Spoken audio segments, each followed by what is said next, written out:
ایک بار کی بات ہے، ایک جنگل میں ایک بہت پیاسا سا چھوٹا سا ہرنی رہتی تھی۔ وہ بہت چنچل تھی۔ وہ ایک جگہ زیادہ دن تک نہیں رہتی تھی۔ دوسرے ہرنوں کی طرح اس کو جھنڈ میں رہنا بالکل بھی پسند نہیں تھا۔ اسی کارن وہ سارا دن ادھر ادھر گھومتی رہتی تھی۔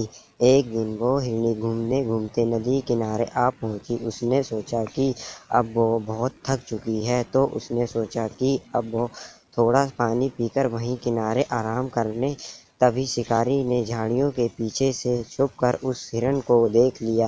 جیسے ہی ہرنی نے شکاری کو دیکھا، وہ بہت بری طرح سے ڈر گئی۔ شکاری کو دیکھ کر ہرنی وہاں سے بھاگنا شروع کر دی۔ کچھ دور جانے کے بعد ہرنی کو ایک مکئی کا پیڑ دکھا۔ اس نے سوچا کہ اس کے پہلے شکاری آ کر مجھے میرا شکار کر لے تو اس سے پہلے ہی مجھے اس کھیت میں جا کر چھپ جانا چاہیے اور شکاری مجھے دیکھ نہیں پائے گا اور میں بچ جاؤں گی۔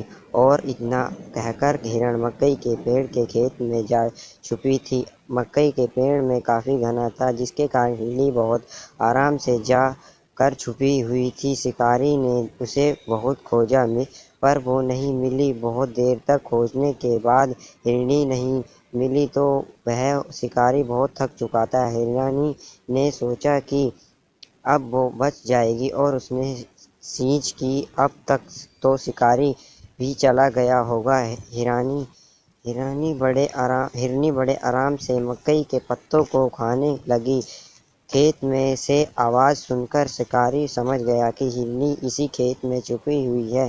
شکاری بنا وقت گوائے ہرنی کی طرف اپنا باڑ چلا دیا اور باڑ سیدھا جا کر ہرنی کو لگا۔ ہرنی نے سوچا کہ جس نے مجھے شکاری سے چھپنے کے لیے جگہ دی، جس نے مجھے سہارا دیا، اسی کو میں نے کھا لیا۔ ہرنی نے کہا، میں بہت مکرتا کا کام کیا۔ اتنے سوچتے ہی ہرنی